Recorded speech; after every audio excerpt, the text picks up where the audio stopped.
YouTube? I'm back again today for another game review. And today I'm very excited to check out Sparkle Kitty from Breaking Games. This is for 3 to 8 players, ages 6+, so it'll take about 15 minutes to play. And in Sparkle Kitty, there is a lovely princess and she is trapped in a deep, dark tower. And it is your goal to say magical spells to try to free her from that tower by getting rid of all the cards in your hand. Yeah, it's a little bit of an odd theme there.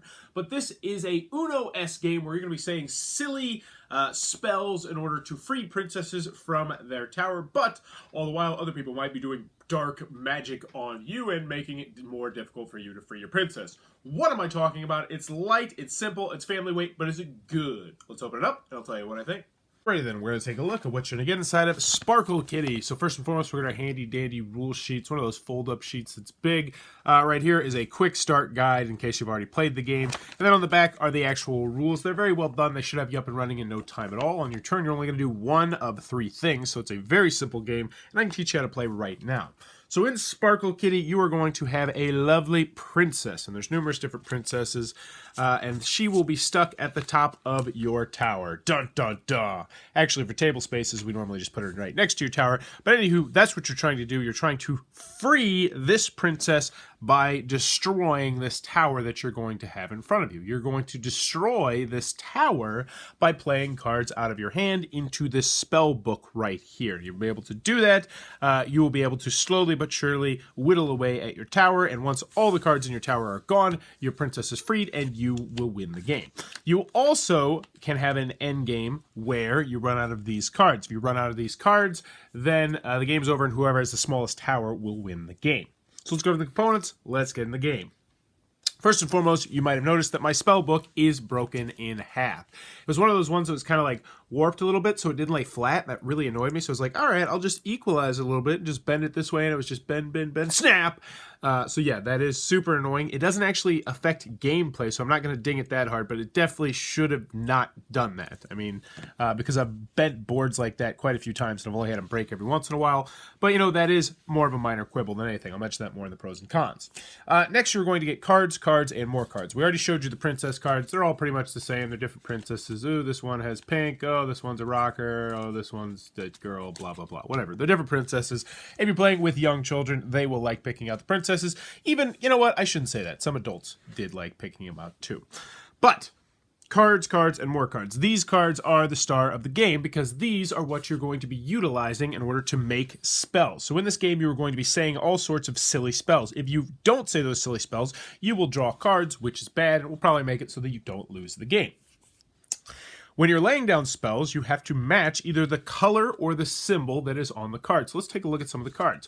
Most of the cards will look like this. It will have a word in the middle, devastation in this case, and it will have a symbol in the upper left and bottom right hand corner of the card. Unless, of course, you hold your cards like this, which, oh my gosh, in this case, you need to go see a doctor or something. That's really crazy. Who does this? That's completely useless. But anywho. There's also going to be some special cards mixed in there. For instance, you'll have some wild cards that will look like this. They'll be able to play any color you want, and they'll also have various different special abilities. For instance, this one, when you play this card, the Infant, you'll be able to play all the cards in your hand until you have to draw a card. The Rainbow, if the last card you play is this card, so if you completely clear out your hand, then you get to get rid of 2 parts of your tower, which doesn't make sense now, but it will in a minute. Kitty, if you play the Kitty, you get to take a card off your tower.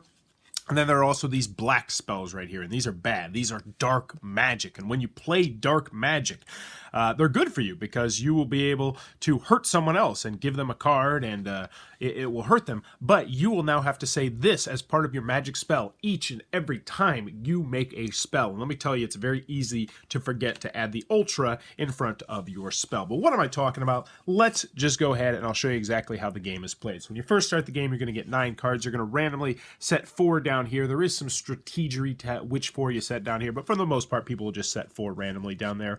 And then on your turn, you are going to have one of 3 actions that you can do. The most common action you're going to do is you're going to play 1 card to the spell book, which is right up here. So for right now, since this is the very beginning, I can play a star, I can play a horseshoe, I can play a heart, I can play this, I can play anything I want pretty much. So we'll go ahead and do this. So as I lay down the card, I also say the spell. So spell birdie. If I forget to say that, then I have to draw a card, which is bad because you want to run out of all the cards in your hand. That's the end of my turn. Very simple turn. Now, the other thing you can do on your turn, is you can play a dark magic spell like so. If you play a dark magic spell like so, you're going to play it down in front of you, right next to your tower. You're going to say the spell, Ultra Spell Birdie, and then what you're going to do is that you are going to take a card from your hand and you are going to add it to somebody else's tower. So let's just say that somebody else played this Ultra card and they have this over here. They would take a card out of their hand and boom, they could add it to my tower, which obviously is bad news for me.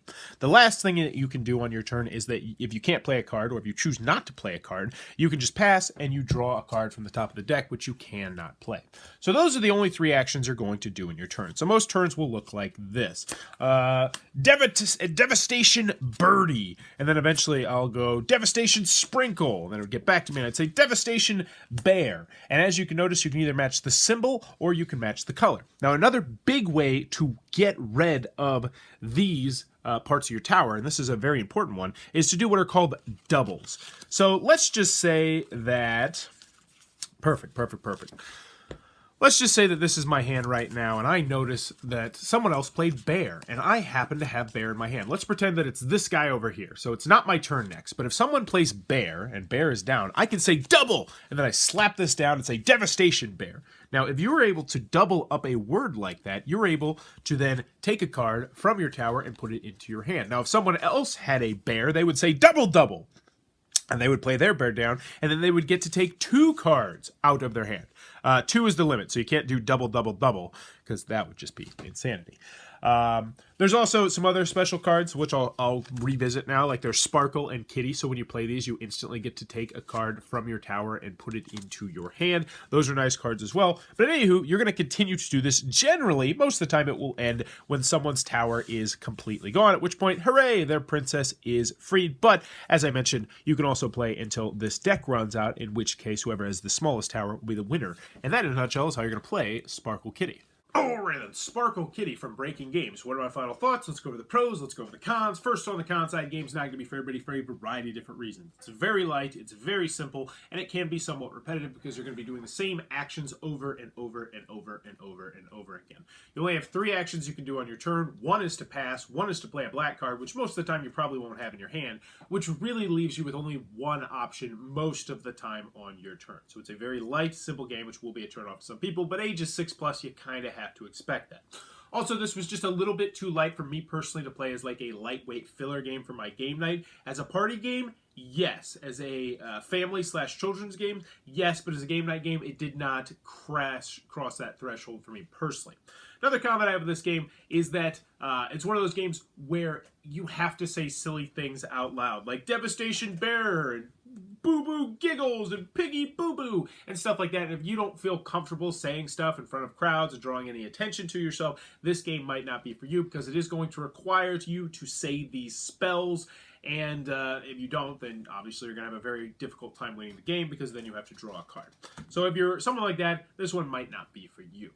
Another con that actually a girl in my class brought up that I would have never thought of is the fact that this is your typical game where the female protagonists, who is the super awesome princesses, are actually, they got captured. Despite the fact that they go out of their way in the rule book to tell you they're super strong and super awesome, super smart or whatever, they still ended up getting caught in a castle. Which, yeah, I know that's the cliche trope of what princesses do. Me, personally, I don't care about this, but, yeah, I know some people will care about that. And actually, the girls in my class came up with a different idea that actually these princesses are your character, and you're trying to burn down the castle of the evil witch, which I personally think is an even better theme if you retheme it. Let's do that. How about princesses burning down castles? Also, oh yeah, that's another big thing. My board, and I don't know if this is your mileage may vary thing, was kind of like a warp just a little bit, so it wouldn't lay quite flat. So I tried to bend it back, and it just snapped in half. So that was a little bit of a component bugaboo. That's all I got on the con side. I mean, really, it's light, it's simple. You have to know that going into it. It's for ages 6+. But moving on to the pros, I had a lot more fun with this game than I was expecting to. The people that I played it with that were adults had a lot more fun with this game than they were expecting to. And the kids that I played this with loved, with a capital O. That'd be loathed. Yeah, they loathed this game. So let's get on to the pros.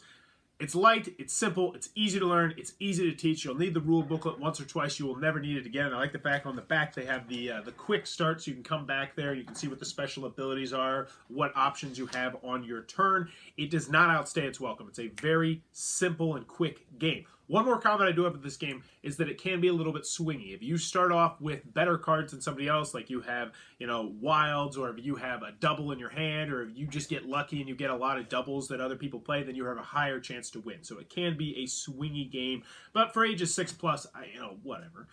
But continuing on with the pros, it's light, it's compact, it's portable, and it went over very well with the adults I played it with. We had a lot of fun. We sat around, we had a couple drinks. We really got into the sprinkle giggle and sounding like magicians and saying the spells, and that was fun.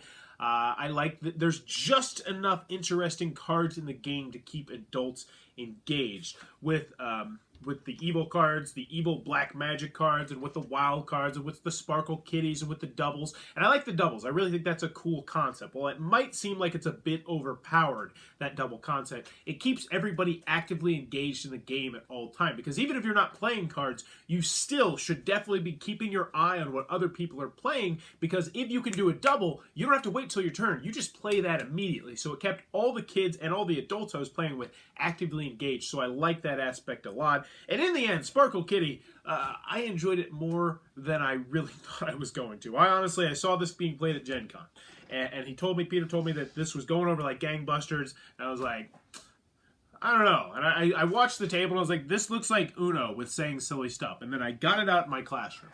And I played it with my classroom before I played it at the party. And the kids absolutely instantly went gaga for the artwork and the princesses. And they, there was like one girl who like could not decide. And she was like, I want to be 2 princesses. And I was like, no, you can't be 2 princesses. And so she sat there for like 2 minutes trying to figure out who her princess were. And they really got into the fact that they were these princesses and they were burning down these towers because, as I mentioned, they changed the theme because they didn't like the theme of these super strong, awesome princesses getting captured, like, which I can understand. If I were a 7-year-old girl, I probably wouldn't like that either. There's funny card combinations. It's the kind of game that will attract a crowd to the table because you're going to be talking loudly and Birdie Devastation or Ultra Giggle Boo Boo. And if you really ham it up and if you really get into this game is a hit. I can't believe I'm saying it. I really like this game. I will be keeping it not only for my classroom, but also for light party-style situations. It's a good gateway game. It's a good party game. It plays well at all the different player counts. I even liked it at 3. It played pretty well as 8 because everybody had to be actively engaged. And in the end, I like Sparkle Kitty from Breaking Games. It is rock solid. Definitely can recommend you check this one out if it looks like it might be your cup of tea. If you have younger kids, I think they're really going to enjoy this game as well. If you enjoyed this review, please be sure to click on that subscribe button down below in the comments below. Let me know, what is your favorite cereal of all time? For me personally, it was Oreo O's. Thanks for getting rid of them. Seriously, why? Why did they get rid of Oreo O's? I have to imagine they sold pretty well. Like, who wasn't buying them? It was like eating Oreos. Oh, so good. But let me know in the comments below, what is your favorite cereal? And as always, thanks for your time, YouTube.